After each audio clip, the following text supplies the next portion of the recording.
Alhamdulillahi Rabbil Alamin.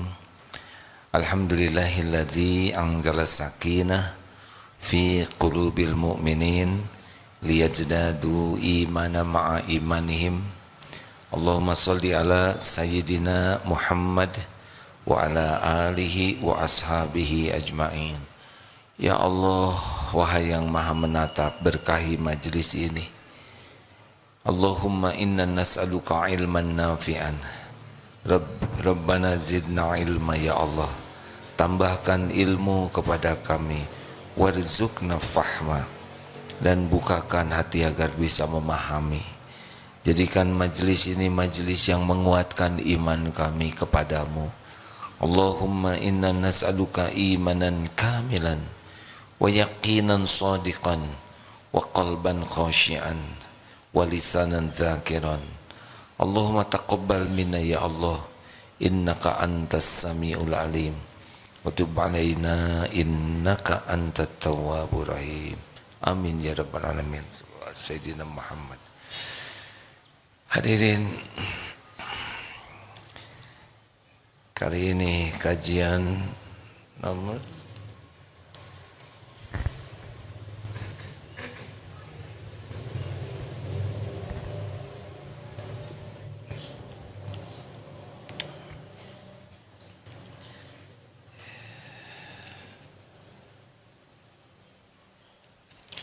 berapa? 225 ya.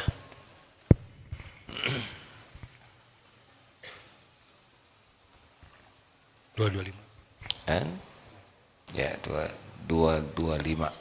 Bismillahirrahmanirrahim. Kajian Al-Hikam nomor 225.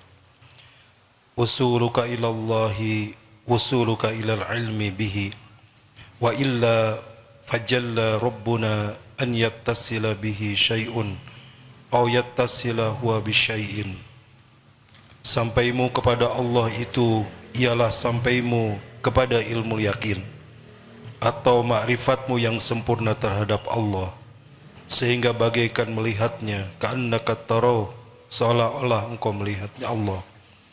Kalau tidak demikian, maka Maha Suci Allah,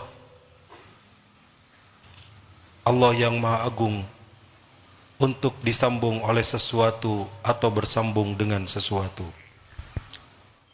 Jadi yang termahal dalam hidup ini, yang bisa mengubah hidup kita adalah keyakinan kepada Allah. Ingat, ini berulang-ulang ya. Ada yang ilmu yakin, seperti orang di desa, tidak ada TV, tidak ada internet, sholat menghadap ke kiblat. Ketika ditanya mengapa menghadap kiblat, karena Ka'bahnya ada di kiblat. Bapak sudah lihat kiblat? Tidak. Sudah pernah ke sana? Sama sekali tidak. Tapi kenapa Bapak menghadap ke kiblat? Karena Ustadz mengajari saya supaya menghadap ke kiblat. Jadi tahu ada Ka'bah di Mekah sebagai kiblat dari ilmu. Yang kedua adalah yang punya TV, punya internet, dia bisa lihat Ka'bah. Ka'bah seperti ini. Kelihatan ada yang tawaf. Lalu ketika ditanya, Bapak menghadap ke kiblat kenapa? Ya Ka'bah di kiblat. Bapak tahu tidak? Ka'bah itu bentuknya bulat. Bohong kamu. Nah, sudah lebih kokoh, tidak bisa persegitiga, dusta. Hakul yakin Ka'bah itu adalah kubus seperti segi empat yang 3 dimensi. Gak bisa dibohongi lagi, karena sudah lihat. Walaupun lewat media, namanya ainun Yakin dengan penglihatan. Nah, yang ketiga adalah yang sudah pernah datang ke tanah suci, sudah tawaf, sudah mencium Hajar Aswad, sudah merasakan aromanya Ka'bah. Mana yang paling yakin di antara tiga itu? Jawab. Yang wah Ka'bah itu kecil loh. Tidak.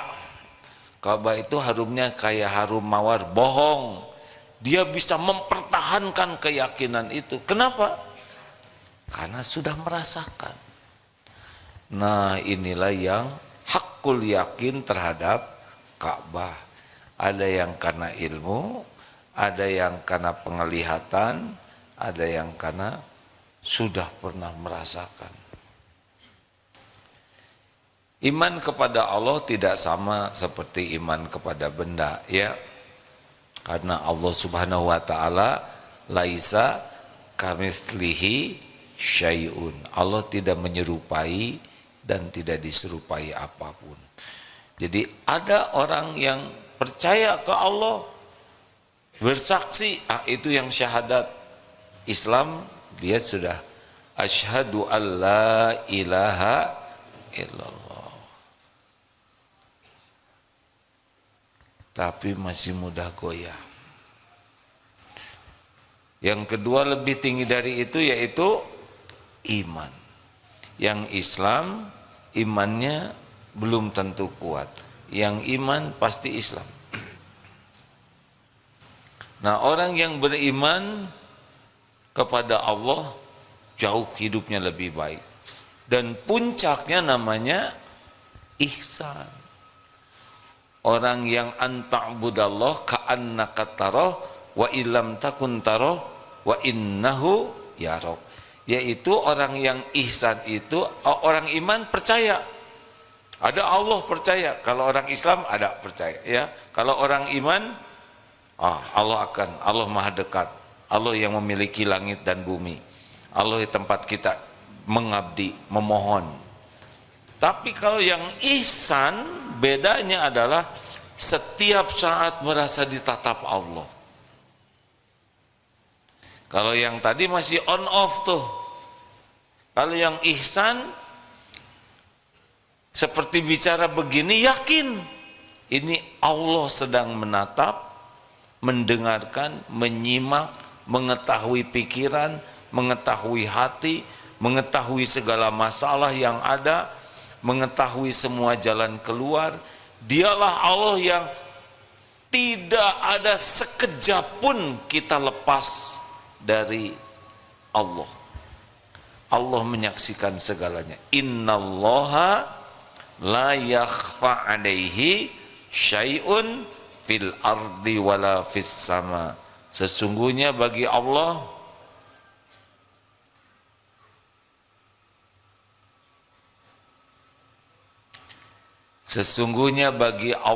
tidak ada yang tersembunyi di bumi maupun di langit. Nah, inilah orang yang bakal bahagia. Bahagia itu benar-benar bahagia asli, tenang hatinya tuh. Tidak risau dengan dunia ini, tidak sedih dengan dunia ini. Kenapa? Karena sibuk dengan Allah yang maha dekat, maha menyaksikan. Inilah sebetulnya puncak nikmat di dunia ini adalah yakin. Jadi kalau kita ingin bahagia, ya ini bahagia.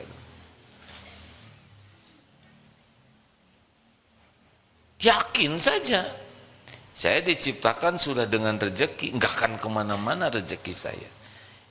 Yang punya rezeki itu hanya Allah, yang membagikan juga Allah. Kapan datangnya, kapan dilapangkan, kapan disempitkan, kapan diambil, pasti itu dengan izin Allah. Tidak ada setetes pun rezeki yang datang kecuali Allah yang meneteskannya. Jadi sudah sangat tenang, bisnis itu tenang, tenang sekali. Karena yakin semua rezeki itu Allah yang mengatur. Kita kerja keras, kita kerja profesional, kita doa, itu ibadah, pengabdian kita kepada Allah. Perkara dikasih berapa, kapan, mau diberi, mau dilapangkan, mau disempitkan, mau diambil, tidak ada masalah. Karena semuanya jadi amal. Jelas hadirin? Ini bahagia sekali. Kalau orang sudah yakin Allah Maha dekat, gak ada minta-minta sama orang. Mau apa? Orang tidak punya apa-apa. Semuanya milik Allah. Ibu, kalau mau bahagia, gak usah minta-minta sama suami. Wah, gak minta malah gak dikasih. Ya nasib ibu, ya. Minta kepada Allah dulu. Maaf. Minta ke Allah, baru bicara ke suami. Hanya mulut, nggak usah pakai hati. Pak, belanja sudah habis. Tinggal sehari lagi besok. Mudah-mudahan Allah memudahkan rezekinya. Bu, Bapak nggak punya uang sama sekali nih. Ya. Allah tahu kita tidak punya uang, kita sempurnakan ibadahnya, ikhtiarnya. Ya Allah, Engkau tahu keluarga kami tidak punya uang sama sekali. Engkau tahu kami lapar, kami yakin semua rezeki milik-Mu. Tahan, tidak akan berkeluh kesah. Allah tahu tidak kita lapar? Tahu tidak? Terus siapa yang bisa memberi rezeki? Hanya Allah. Mungkin setengah hari, sore hari. Nanti pada waktunya Allah gerakan aja siapa. Mungkin ada yang tiba-tiba sepertinya kebetulan. Oh, tidak ada yang kebetulan. Semuanya Allah yang menggerakkan. Tidak ada yang kebetulan. Bagaimana kebetulan? Semua makhluk ciptaan Allah. Semua makhluk milik Allah, semua makhluk dalam genggaman Allah. Tidak ada nikmat sekecil apapun yang bisa datang tanpa izin Allah. Wa ma bikum min ni'matin fa minallah. Begitu kalau sudah yakin tuh hadirin. Bagaimana kalau enggak ada? Jual, enggak apa-apa jual. Jual jaket, jual sepeda, enggak ada masalah. Itu juga milik Allah, benar? Allah menyiapkan, tabungan habis, gak ada masalah. Jual ini, jual rumah, gak usah pakai berat. Tapi dulu nyarinya susah, enggak, dulu juga yang ngasih Allah. Kalau udah waktunya dijual, jual. Tapi kami jadi ngontrak, gak apa-apa. Sama aja kok. Tempat berteduh. Tapi tiap bulan nanti kami harus bayar kontrakan, ya iya. Masa ngontrak gak bayar? Yakinlah Allah Maha tahu segalanya. Ikhtiar, kerja keras, doa yang banyak sebagai sebagai apa? Ibadah. Ibadah. Tidak harus minta sekarang, datang sekarang, enggak. Bagi kita yang ngatur rezeki, ngatur terkabulnya doa, biarlah Allah saja. Yang Maha tahu kapan waktu terbaik, berapa jumlahnya, yang paling aman buat kita supaya tidak ujub, tidak riya, Allah Maha tahu. Sempurnakan, ihris ala ma yanfa'uk wasta'in billah wala ta'jaz. Semangat we terus. Semangat terus sebagai amal. Contoh ya, orang tua ingin anak soleh, benar? Ibu ingin anaknya soleh, kalau yang lelaki ya, kalau yang perempuan soleha, bagus. Ingin suami ibu makin soleh,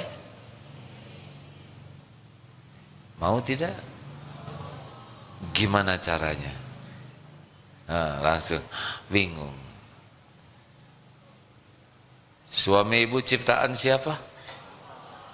Milik siapa? Yang menggenggam suami ibu siapa? Yang kuasa membulak-baliknya hatinya siapa? Ibu bisa membulak-balik hati suami tidak? diancam oleh ibu, kira-kira suami jadi nurut tidak? Udah jelas jawabannya. Ditakut-takutin oleh ibu, suami jadi takut tidak? Sepertinya takut, aslinya enggak. Ibu ingin suami jadi lebih baik, gampang. Gimana caranya? Ibu jadi istri yang disukai Allah. Begitu aja. Lakukan yang terbaik. Kita nggak bisa ngebulak-balik hati siapapun. Saya sudah ngingetin tapi nggak nurut aja. Terus saja ingetin. Kenapa? Karena membantu orang jadi baik adalah ibadah. Kapan jadi baiknya? Ya Allah yang ngebulak-balik. Sama lelaki juga gitu, Pak. Saya baru lihat itu tayangan di sebuah medsos. Kalau suami salah, suami ngaku, kemudian minta maaf, urusan selesai. Kata beliau ya, kalau istri salah, kemudian nangis, jadi rewel, marah-marah, nyalahin suami, suami minta maaf, baru selesai gitu. Ya sudahlah, nggak apa-apa. Kalau memang rutenya begitu, yang penting selesai, benar? Halo? Kenapa menjiwai sekali? Udah garisnya gitu sepertinya, Pak. Udah nggak apa-apa, jalanin.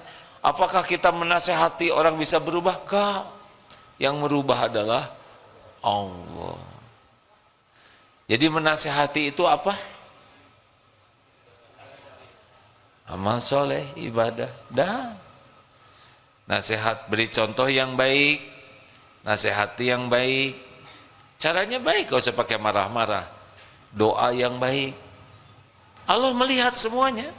Allah lihat kita memperbaiki diri, ya Allah ampun, anak saya seperti ini akhlaknya, karena saya orang tuanya yang belum baik. Engkau tahu akhlak saya belum baik, saya belum jadi contoh, hati saya keras, saya sering memberi contoh buruk. Engkau menyaksikan akhlak saya, ampun ya Allah, saya belum jadi orang tua yang baik, benar-benar jujur ngaku. Tolong ya Allah, hanya Engkau yang kuasa menyolehkan anak ini. Berusahalah jadi contoh yang baik. Ingin anak sopan, kita yang paling sopan. Ingin anak jujur, kita yang jujur. Ingin anak rajin, kita yang rajin. Ingin anak dermawan, kita paling dermawan. Apa yang terbaik yang ingin ada pada anak, usahakan ada pada diri kita sebagai dakwah. Amal soleh juga.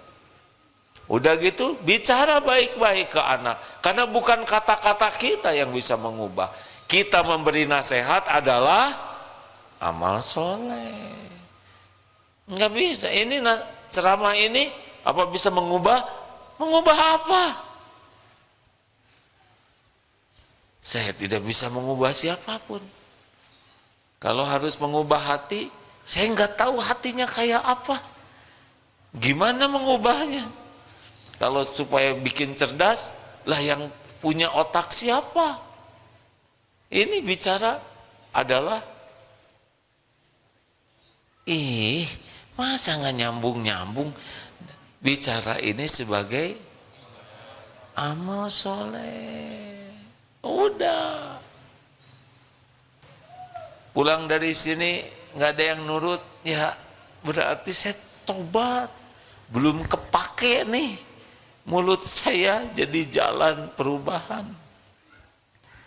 Makanya kalau suami nasehatin istri, istri belum mau nurut, tobat. Siapa yang harus tobat, Pak?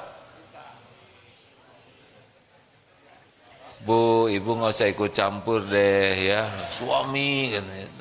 Kami udah tahu ya Bu ya. Ibu meni bahagia lihat suami harus tobat. Siapa yang harus tobat, Pak? Kita. Tobat aja terus. Aneh, dia yang gak nurut, kita yang tobat. Tobat aja. Karena boleh jadi belum nurutnya istri karena terhalang oleh dosa-dosa yang belum ditobatin. Nggak ada ruginya tobat. Oh ibu, benar tuh, dengerin suami. Ya udah, ciri-ciri orang yang nggak mau berubah kayak gitu. Ya. Sibuk ingin orang lain yang berubah. Padahal rumusnya kan pernah disampaikan, tuntut diri berubah, bantu yang lain berubah, bukan nuntut yang lain berubah. Jadi begitulah. Jadi terus sampai kapan ini? Ini udah sama-sama tua kok masih gitu aja kelakuannya. Sampai kapan? Sampai kita mati. Ini saya udah menjelang mati nih. Tapi dia belum berubah, jadi bagaimana? Ya silakan aja meninggal ya. Semuanya udah dicatat. Semuanya dicatat. Tidak ada satupun yang dirugikan oleh Allah kalau ikhlas. Jadi begitu hadirin. Terus aja kita mau berbuat yang terbaik. Nggak usah jengkel, dan jengkel tidak akan merubah. Semakin tidak nyaman di rumah, semakin gigih tobatnya. Karena kita yakin yang mengubah adalah Allah. Kalau kita merasa kita yang mengubah, kita jatuhnya jengkel. Kita nggak nurut-nurut, udah dinasehatin berulang-ulang, masuk telinga kiri, masuk ke telinga kanan, jadi mampet. Nggak usah begitu, terus saja. Karena bagi kita ibadah, amal soleh. Jelas tidak nih? Kalau gini hidup lebih ringan, lebih ringan.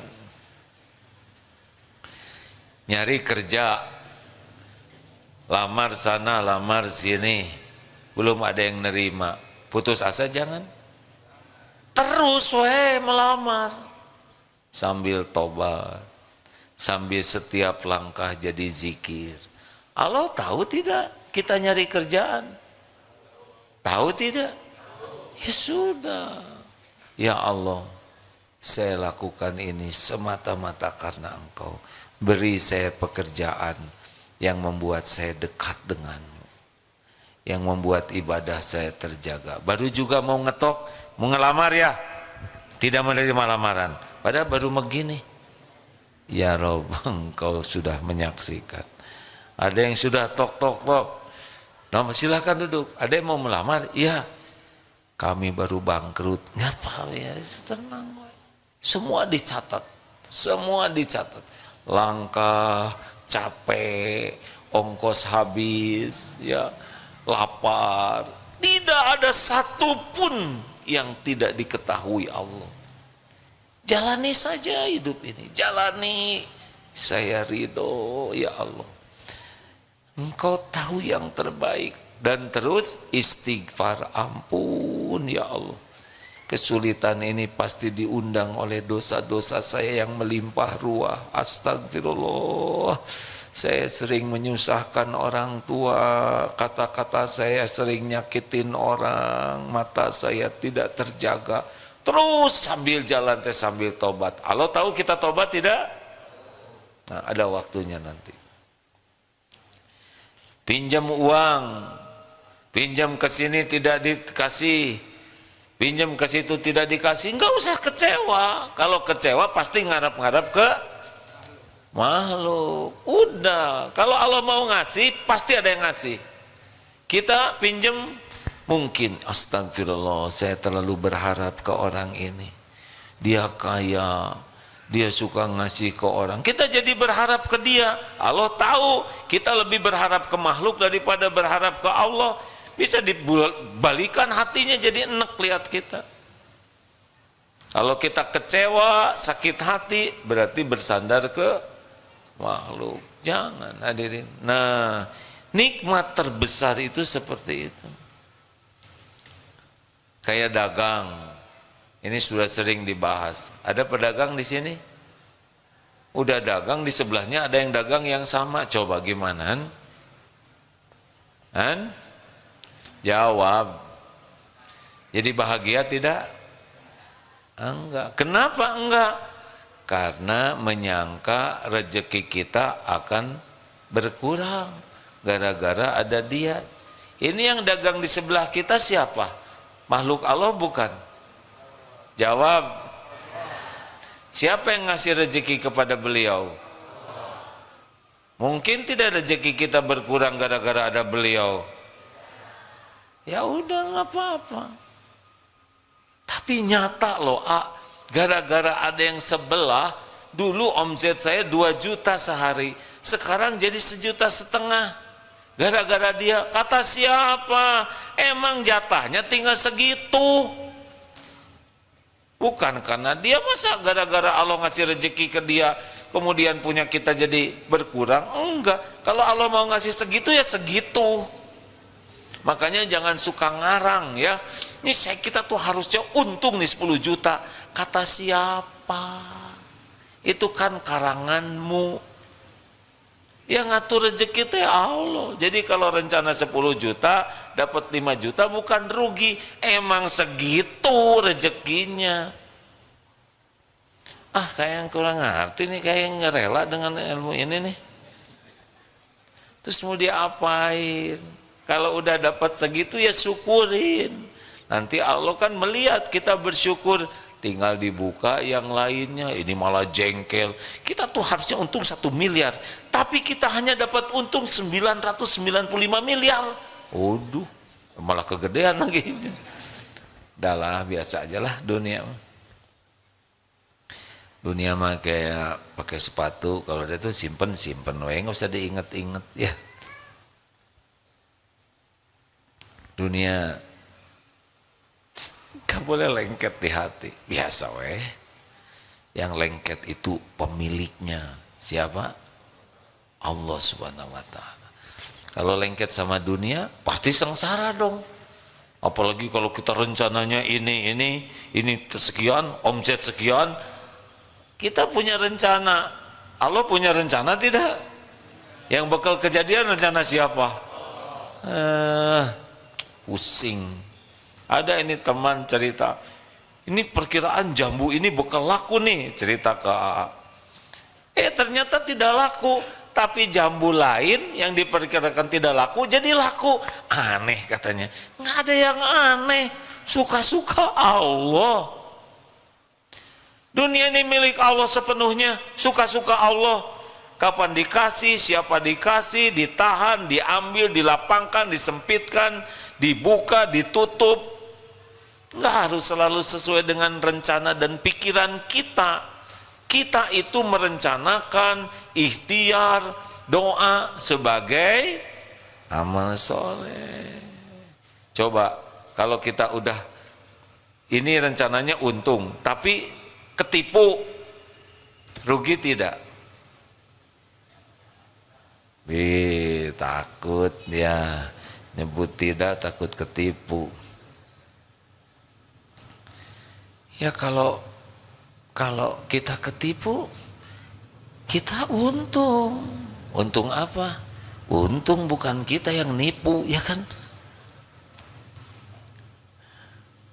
Yang diambil uang milik siapa? Jawab. Kenapa kita yang emosi, Udah tobat, siapa tahu zakatnya selama ini tidak sempurna bayarnya. Jadi diambil oleh Allah. Kasihan mah yang nipu, dia udah jadi dosa, ya kan? Kita kalau ridho, faman rodiya falahu ridho, Allah ridho ke kita. Kalau kita ditipu, kemudian kita tetap sabar, kita dapat pahala. Gak ada ruginya. Yang rugi itu yang nipu atau tidak ridho ketika takdir ditipu, tidak sabar dan tidak syukur. Sebetulnya ketika kita dicuri itu masih banyak nikmat yang harus kita syukuri. Benar? Coba ingat ilmu sakit gigi. Kalau Bapak sakit gigi, sabar atau syukur? Jawab Pak. Takut. Nyebut syukur takut terkabul sakit. Nyebut sabar salah. Gimana Bu kalau sakit gigi, sabar atau syukur? Santri, kalau sakit gigi bagaimana? sabar dan syukur. Untuk yang sakitnya sabar, untuk yang tidak sakitnya, banyakan mana yang sakit atau yang tidak sakit. Jadi kalau sakit gigi banyak sabar, banyak syukur. Tuh, gigi sakit satu, lidah sakit tidak, lok-lakan tidak, tembolok mah ayam ya, hidung, mata, rambut, kepala, pundak, lutut, kaki, lutut, jangan, wah semuanya sehat, cuma gigi satu yang sakit. Masa kita lupa kepada nikmat yang ada? Untuk yang sakit sabar, yang tidak sakit harus syukur. Ada nih di luar negeri cerita, suaminya pemarah, sambil dimarah suaminya, istri ini bersyukur. Apa syukurnya? Alhamdulillah, saya tidak ditakdirkan jadi pemarah seperti suami saya. Bagaimana kalau saya yang takdirnya jadi pemarah begini? Sangat menzolimi orang. Ya Allah, semoga kemarahan suami ini jadi penggugur habis dosa-dosa saya. Sangat bisa jadi saya dimarah karena dosa saya selama ini nyakitin banyak orang. Jadi suami ngawek-wek marah, istrinya punya pikiran sendiri. Tuh gitu. Kalau yakin ada Allah, Maha mendengar, Maha melihat, Maha mengetahui segalanya, Maha baik, hidup ini nggak ribet. Mau diapain saja diri kita pasti baik oleh Allah tuh, benar?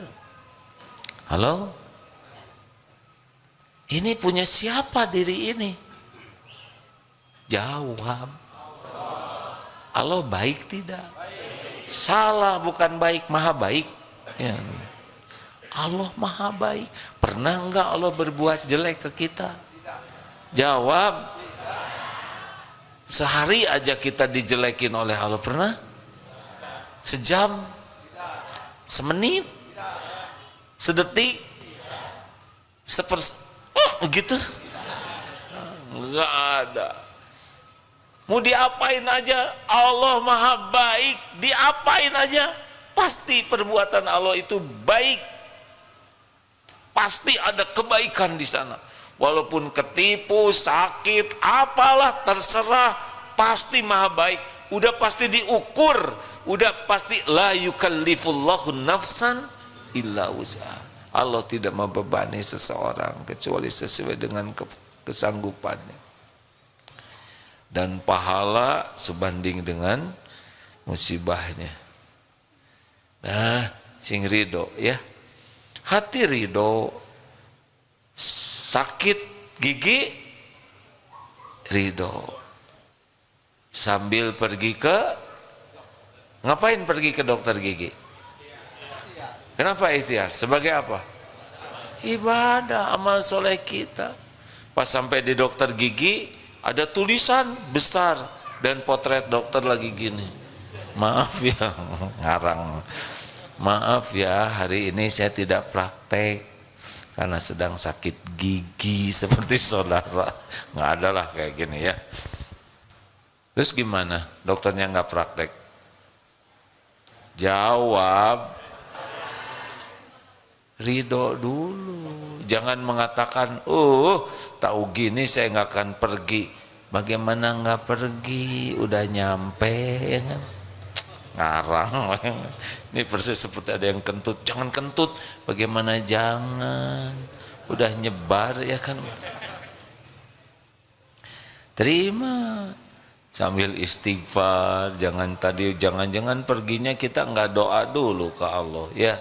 Kan kalau doanya bismillahi tawakkaltu 'alallah la haula wala quwata illa billah, hudita wa kufita wa wukita, ditunjuki, dicukupi, dilindungi. Tadi enggak doa. Kalau doa boleh jadi nanti ada informasi dokternya enggak praktek.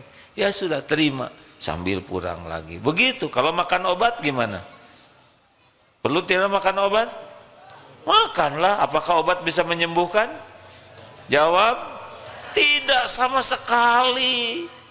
Lalu ngapain dong kita makan obat? Sebagai amal soleh kita. Bismillah ya Allah, Engkau Rasulmu menyampaikan setiap penyakit ada obatnya. Kalau ini syariat kesembuhan darimu, Engkau yang maha menyembuhkan ya Allah. Saya minum obat ini semata-mata mencari ridhomu. Bismillah, beres. Begitu hadirin. Jadi Allah terus Allah. Apa yang bukan milik Allah? Apa yang bukan milik Allah? Kita ini diciptakan untuk apa? Ibadah. Yang lain-lain mah gampang. Kalau kita serius ke Allahnya, inti dari ibadah itu la tusyrik billah. Hatinya tuh enggak menuhankan yang lain selain Allah, enggak menghambakan dirinya. Apapun yang dilakukan benar-benar ya Allah, semata-mata hanya Engkau ridho. Enggak penting pujian, penilaian, penghargaan, balas, enggak. Allah aja. Saya lakukan ini semoga Engkau ridho. Ya Allah, saya masak untuk suami saya, semoga Engkau ridho. Saya ngepel, semoga Engkau ridho. Saya belajar, semoga Engkau ridho. Tidak ada yang kita lakukan kecuali benar-benar mengharapkan Allah Tuhan kita jadi suka, nerima ke kita. Dan yang kita lakukan harus yang diperintahkan, harus yang sesuai. Udah gitu aja. Nanti gimana usaha, nanti dibimbing. Kalau saudara pengusaha, jadi nanti. Kalau saudara harus kaya, jadi insya Allah. Gak akan kemana-mana. Dan yang menentukannya juga Allah Subhanahu Wa Taala. Walaupun pengen gak dikasih, enggak. Udah kursus menjadi kaya cepat. Gimana sih ada kursus cepat kaya atau yang kaya siapa? Nah itu trainernya yang bikin kursusnya. Tetap saya tahu bokeh yang karena dia kebanyakan kursus. Kalau ingin dijamin oleh Allah tuh takwa, kalau bisa ada kursus ketakwaan. Itu jarang yang kayak gitu. Tapi ini sebetulnya sedang upaya untuk jadi ahli takwa. Demikian rekan-rekan sekalian. Siapa yang nanya dapat buku?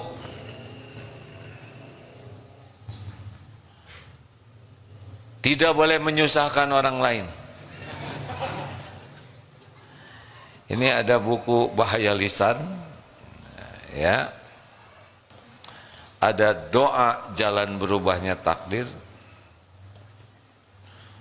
Ini semua disesuaikan judul buku ini dengan wajah jamaah. Karena ini wajahnya wajah banyak masalah, kiat menghadapi persoalan, ya, cocok. Dia cocok terus nih. Nah, ini juga nih, karena ini kelihatan salah urus, agar hidup Allah yang ngurus. Ya. Ini apalagi nih? Jadi kayak jualan begini hadirin. Ini kitab Syarah Al-Hikam. Aslinya begini ya. Ini kok banyak buku-buku tulisan begini yang aslinya. Saya termasuk yang tidak bisa menulis lama. Kata seorang profesor, saya termasuk disleksia. Tahu disleksia? Nggak tahu ya, nggak usah tahu lah. Disleksia itu salah satu susah nulis, ada yang tidak tahu kiri kanan, ada yang pikiran pendeknya short-termnya jadi lupa. Saya dan anak saya disleksia, yang bungsu. Tapi katanya, kata profesor itu, yang disleksia ini banyak akalnya, itu ajalah ya. Jadi aneh, bukunya terbit terus padahal dia jarang nulis, direkam kasep ya. Jadi ceramah ini direkam, kemudian ada seorang penulis yang baik hati, dia nggak ditulis namanya di sini, Tawadu, siapa deh? Oh, yang suka nulis teh. Adalah pokoknya ya. Beliau sudah soulmate karena paham betul ceramah ini dari lama, kemudian ditranskrip, dilengkapi dalil-dalilnya, kemudian dikirim ke para ustadz. Ustadz Mulyadi juga kan bagian memeriksa, diperiksa dalilnya benar atau tidak dan sebagainya. Jadilah buku yang jauh lebih baik dari yang saya ceramahkan gitu. Jadi ini aslinya kabar karya bersama itu ya. Harus ngaku ya. Tapi di sini kok ditulis Abdullah Gimnastiar, yang nulis bukan saya ya. Ini yang nulis percetakan. Udah nggak usah banyak bicara. Sok mau yang mana? Bu nanya bu. Siapa yang mau nanya? Aduh. Jangan tuh ya, beda. Kalau waktu-waktu biasa disuruh nanya, enggak, ayo udah lihat hadiah mananya. So, yang sederhana Pak, makin sulit tidak dikasih hadiah. Assalamualaikum warahmatullahi wabarakatuh. Waalaikumsalam warahmatullahi wabarakatuh. Insya Allah AA, saya lihat di bannernya di Masjid Agung Ciamis, tanggal 18 Mei AA mau ke Ciamis. Ada kajian. Pertanyaannya benar atau tidak? Benar. Ini saya senang pertanyaan begini ya. Coba, atau mau yang ini kan? Oh. Ya, yang ini aja lah sebentar ya. Selembar. Boleh Pak? Benar Pak, insya Allah. Jadi asalnya begini, ayah saya dikuburnya di Banjar, di Cimaragas. Udah kangen sekali ingin bisa ziarah. Kalau ibu dikuburnya di pesantren, jadi saya ingin ke sana. Nah sambil ke sana di Tasik ada acara di Masjid Agungnya dan Ciamis juga ada acara. Ya, jadi sambil menyelam, asin dong di lautnya, nggak sambil menyelam ya berenang ya. Terima kasih. Mau yang mana? Coba sih untuk pertanyaan seperti itu maunya yang mana? Sebutin mau yang mana? Kiat menghadapi persoalan hidup. Oh ya, kami mengerti Pak ya. Silahkan. Duh, enak bisa nanyanya tanggal aja loh persoalan. Tapi kalau nggak tahu tanggal masalah loh Pak. Ya siapa lagi yang nanya? Munirah rumit begini, selang-seling ya sama emak. Mana siapa lagi? Waduh, itu Om Pak ada 3 gitu Bu. Sok yang mana? Pak Eta mah udah kenal itu mah, yang belum dikenal. Ibu belum dikenal ya? Lampung, wah itu rada maksa tuh, boleh lah ya. Beli dulu yang maksa. Ini pada legowo ya. Tuh, tinggal 5, laku 1. Ya, tuh 2, 3, 4, 5. Ayo Dek. Assalamualaikum warahmatullahi wabarakatuh. Waalaikumsalam. Ya benar ya. Teu acan, Oh tacan. Acan sakedap. Ya siap. Atuh pakai begitu. Pakai hati soalnya Di pesantren ini itu hanya boleh 3 Bu. Jadi udah berapa 2. Siji deui. Baik. Gini Ya udah nih, bahaya lisan ya. Kasih. Ada cocok nih ya. Aduh saya rasa jadi banyak dosa begini. Maaf ya Teh ya. Ya nggak apa-apa, maafin Ya. Mohon maaf bagaimana cara kita menyikapi hidup ketika kita sudah berusaha menjadi baik, ketika kita sudah berusaha bermanfaat untuk orang lain, tapi ternyata usaha kita ini seolah sia-sia karena selalu dinilai orang itu semua tidak ada artinya. Baik. Terima kasih. Assalamualaikum warahmatullahi wabarakatuh. Berarti yang jadi masalah bukan orang yang menilai, yang bermasalah kita merasa udah baik. Namanya ujub. Harusnya dibalik. semua ini pasti karena dosa saya, karena ibadah saya belum bagus, sholat saya belum khusyuk, amal saya belum ikhlas, ngaji saya belum benar, begitu. Jadi masalahnya adalah sudah merasa baik, makanya digerakkan aja oleh Allah, yang lain untuk nyalahin terus. Coba diubah, Insya Allah. karena semua kepahitan itu diundang oleh dosa. Jadi kalau ada orang yang nyalahin bikin gak enak, udah PDLT saja. Apa PDLT santri? Kurang jelas, ulangi. Nah, jawabannya adalah perbaiki diri dan lakukan yang terbaik. Kenapa kita sakit hati disalahin? Karena kita tidak ikhlas. Kita lebih ngarep-ngarep dinilai orang daripada ingin diterima Allah. Itulah yang membuat sakit. Kalau orang ikhlas mangga wae ya. Mau dipuji, mau tidak muji, mau nyaci, itu mah urusan beliau dengan Allah. Urusan kita diterima oleh Allah. Jadi sakit hati itu ciri-ciri kita kurang ikhlas. Dah ya, cocok tadi bukunya ya. 1, 2, 3, 4. Ngalarisan. Lelaki ya, makin banyaknya. Bapak kelihatannya tidak banyak masalah. Sekarang jadi nanya terus gini. Tadi yang paling ngotot siapa sok? Siapa cuman? Kayaknya beliau agak senior ya. Ridho enggak yang lain? Kan?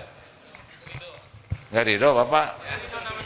Oh Ridho, ya Ridho. Oke, Ridho ada cocok yang mana nih ya? Ya Pak. Assalamualaikum warahmatullahi wabarakatuh. Salam. Dari Lampung juga ini Kak. Apa? Dari Lampung, Oh, sama. rombongan. Rombongan, alhamdulillah. Yang saya mau tanyakan Kak, Satu. bagaimana cara kita agar sholat itu lebih khusyuk lagi? Susah, nggak jadi dapat hadiahnya. Wah, Bapak mah nyindir. Tahu dari mana saya nggak khusyuk, Pak? Saya susah jawabnya karena saya juga masih perjuangan untuk khusyuk. Tapi yang saya dapatkan ilmunya, orang khusyuk itu pertama memang sangat ingin khusyuk. Tidak semua orang yang sholat ingin khusyuk. Ada yang sholat gitu aja. Pertanyaannya, ingin tidak khusyuk? Seberapa pinginnya? Karena khusyuk itu tidak susah. Ini kelihatannya khusyuk ya dari tadi. Ya kalau nggak khusyuk mau gini Pak. Yang kedua, ilmunya. Banyak orang yang ingin khusyuk tapi nggak pernah belajar arti bacaan sholat. Allah tahu dia nggak pengen khusyuk, udah nggak belajar. Bagaimana kita bisa khusyuk dengan sesuatu yang kita tidak paham? Benar? Paling nanti khusyuknya itu adalah, saya juga tidak tahu yang tidak paham itu khusyuknya kebacaannya aja ya. Bismillahirrahmanirrahim. Alhamdulillah. Tapi tidak ingat kemaknanya. Tidak ingat bahwa beliau sedang berkomunikasi dengan Allah. Yang ketiga, tumaninah Pak. Kalau sudah belajar memahami, lakukan sholat itu dengan tenang. Allahu Akbar. Bismillahirrahmanirrahim. Tenang saja. Subhana rabbiyal azim. Tapi kalau bismillahirrahmanirrahim, udah belum Fatihahnya?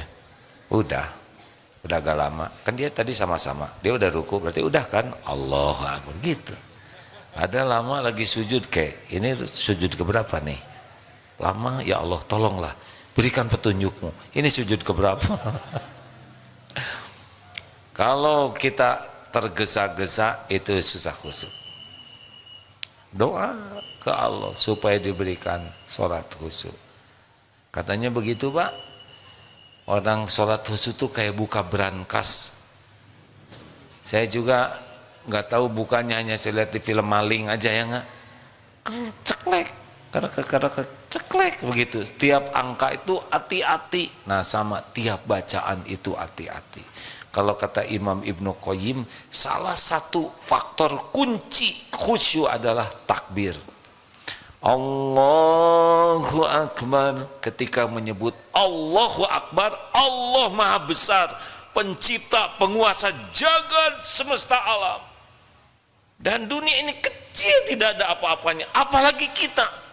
Allahu Akbar, selesai itu semua, ya kan? Nggak mungkin nyebut Allahu Akbar yang kebayang peda, penghinaan, ya kan? Istri kalau takbirnya bagus, hilang tuh waktu sholat tuh Pak. Istrinya suka ngambek, Allah res, hilang. Tapi kalau dalam sholat lebih banyak ingat istri, berarti kurang takbirnya, gitu. Ini teori Pak. Saya juga sedang belajar dan berlatih. Mau yang mana? Cereng, Han? Bebas.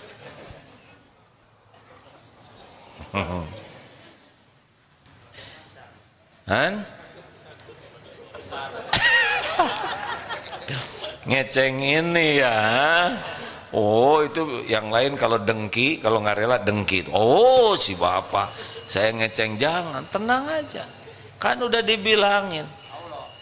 Nah, teori mah gampang Pak. Tetap baik kehel ya. Demi kebahagiaan Bapak. Yang lain harus ikut bahagia. Nggak usah tepuk tangan. Pak, sing soleh, sing khusyuk sholatnya. Kenapa? Terima kasih Pak. Kenapa saya senang? Karena orang pengen khusyuk dalam sholat ini, orang yang serius ke Allah. Penglaris udah mulai nggak semangat nih, gongnya udah nggak ada. Ini kenong-kenong juga hadirin, paten ini, coba tuh ngalarisan ini 5 us agar hidup Allah yang ngurus, keren kan? Doa nih bisa jadi jalan berubahnya takdir. Saudara kan pengen dirubah, ya kan? Ini bahaya lisan, salah ngomong bisa ke neraka. Ini tipis-tipis penting. Sok atuh. Ya nggak ada yang nanya sekarang. Tuh si Ade dulu nih. Ini itu yang di belakang. Dah itu dengan depannya ya. Udah itu tenang Kang. Ini paling susah buat saya kayak gini tuh ya. Harusnya mau udah lah nggak usah gini-gini, bagi aja semuanya, betul tidak? Ya Dek. Assalamualaikum warahmatullahi wabarakatuh. Waalaikumsalam warahmatullahi. Izin bertanya, bagaimana agar setiap hari kegiatan-kegiatan kita jadi amal soleh? Terima kasih. Tunggu dulu, kenapa Ade ingin kegiatan jadi amal soleh, bukan kegiatan kita, kegiatan Ade aja ya, jadi supaya nggak ada fitnah di antara kita. Ya, kegiatan saya. Kenapa ingin jadi amal soleh? Agar bisa menjadi penggugur dosa. Agar bisa jadi Penggugur dosa. penggugur dosa. Amal soleh penggugur dosa. Amal soleh itu kunci bahagia. Apa syarat amal soleh nak? Apa syarat amal soleh? Ada berapa syarat amal soleh? 2. 1, niatnya harus ikhlas, dan yang kedua caranya ittiba kepada Rasulullah sesuai dengan tuntunan. Bahagia itu hanya ada pada iman dan amal soleh. Ingat baik-baik. Jadi fokuslah bagaimana meningkatkan iman dan bagaimana aktivitas kita jadi amal soleh. Nah, gerbangnya adalah ilmu. Orang tidak bisa kuat iman tanpa ilmu agama, tidak bisa. Dan tidak bisa beramal soleh tanpa ilmu agama. Makanya doa harian penting adalah Allahumma inni as'aluka ilman nafi'an. Yang kedua, warizqan thayyiban. Yang ketiga, wa amalan mutaqabbalan. Tuh 3 target harian. Yang pertamanya apa? Ilmu. Tanpa ilmu tidak ada rezeki yang baik. Tanpa ilmu tidak ada amal yang diterima. Caranya Ade terus belajar dan amalkan. Gitu aja. Dari dengar ceramah ini apa yang mau Ade amalkan? Gak usah semuanya, pegang satu poin. Sesudah ini saya mau ngamalin ini apa? Ada yang keterima nggak ceramah tadi? Ada. Apa? Terus berusaha untuk menjadi yang terbaik. Hah? Ini jadi bahaya lisan nih. Turun. Selalu sabar dan bersyukur dan berusaha untuk menjadikan semuanya yang terbaik. Emang saya ceramah itu ya? Ya udahlah, nggak apa-apa ya. Luar biasa ini. Jadi lebih bagus dari ceramah saya. Udahlah. Jadi kalau habis dari suatu ceramah gini, pegang. Mungkin nggak semua materi bisa kepegang, ya. Ah ini nih dapat nih, amalkan.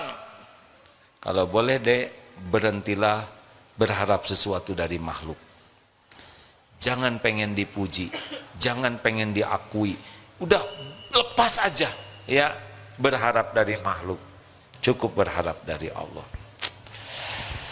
Yang mana nih yang cocok ya? Yang mana yang cocok nih? Ada yang mau yang mana? Doa pengubah takdir. Oh, keren, keren.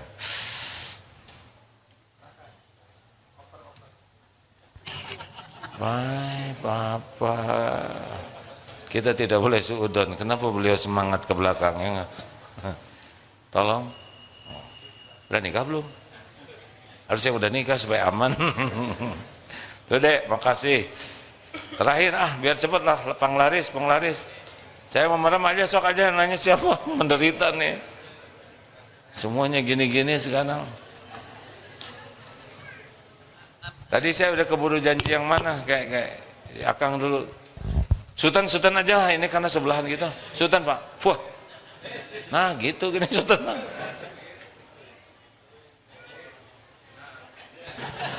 Ridho. Gimana?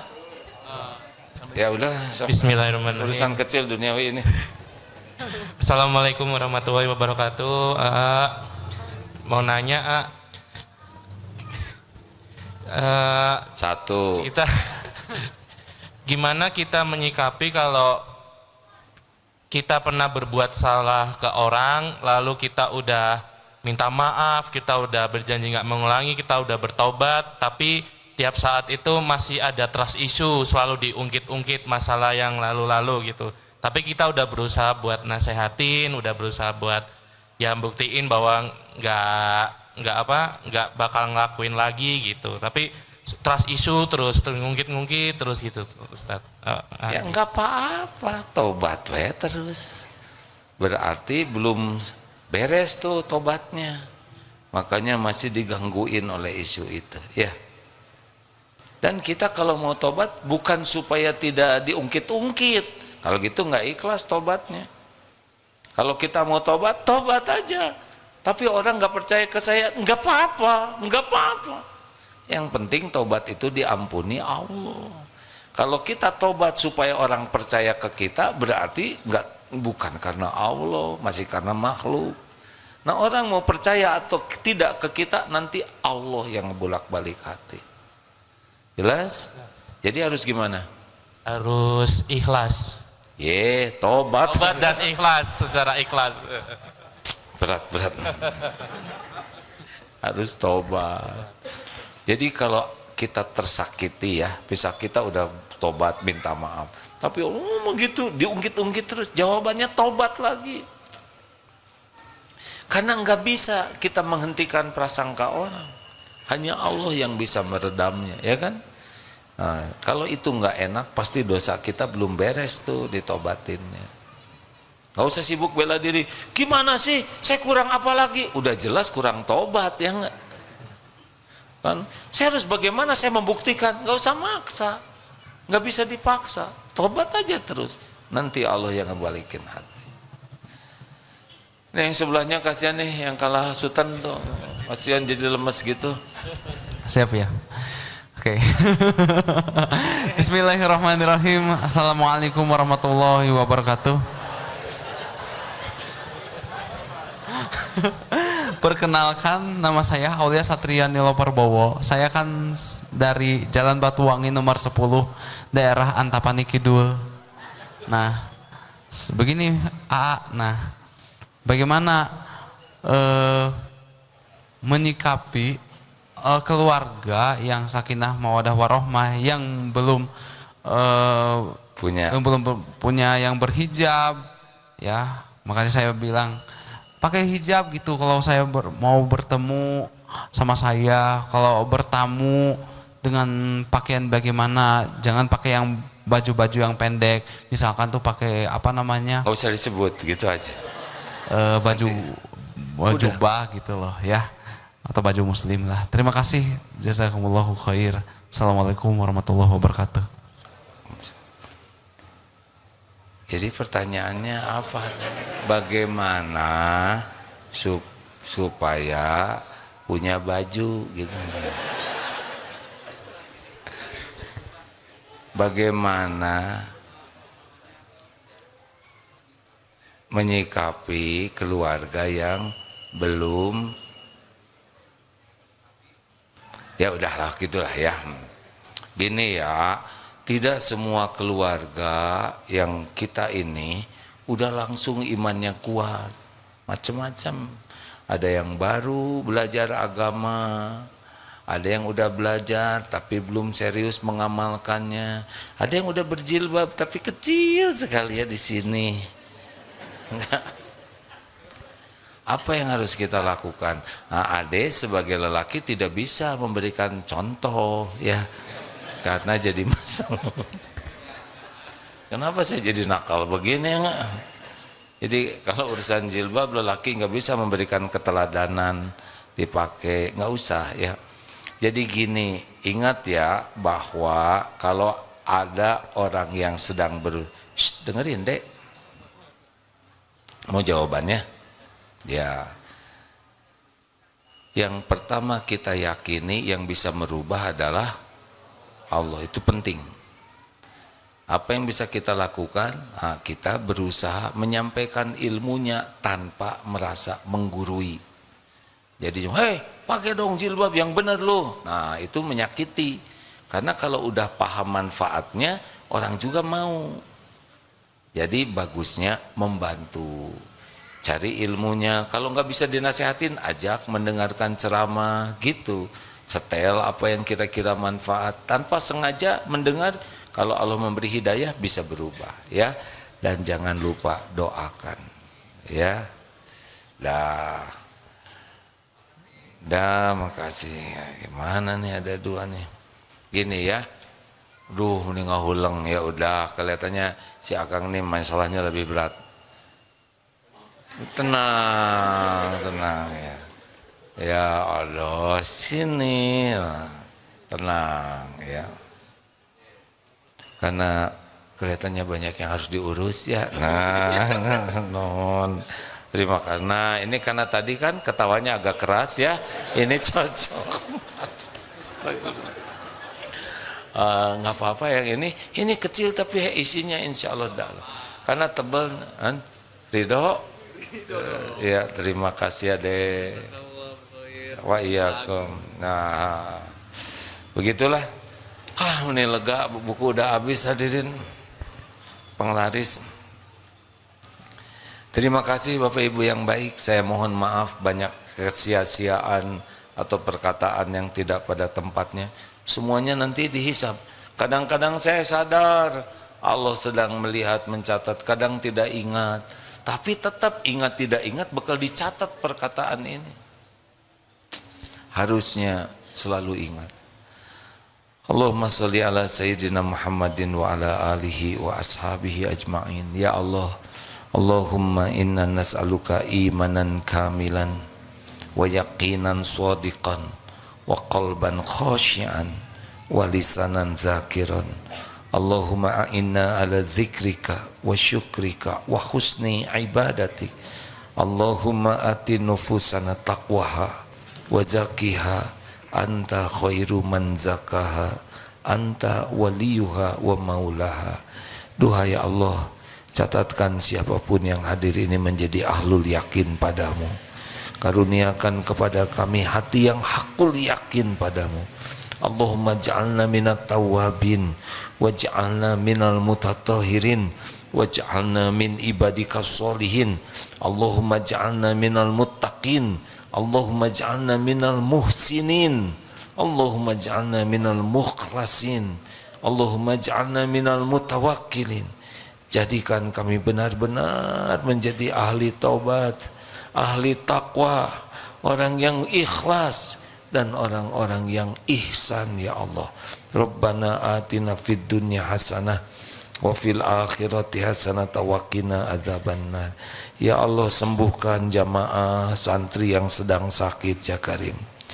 Berikan kemudahan yang sedang dihimpit masalah ya Allah. Berikan jalan keluar yang hidupnya dalam kesulitan. Bukakan pintu rizki yang sedang dililit hutang, yang dalam kekurangan. Kabulkan ya Allah hajat-hajat yang maslahat dunia akhirat. Ya Allah, tolonglah saudara kami di Palestina ya Allah. Engkau menyaksikan segala-galanya. Tidak ada yang bisa menolong selain hanya Engkau. Kuatkan imannya ya Allah, sempurnakan kemuliaannya fid dunia wal akhirat. Lindungi dari kejahatan kaum zalimin, bebaskan dari penjajahan ya Allah.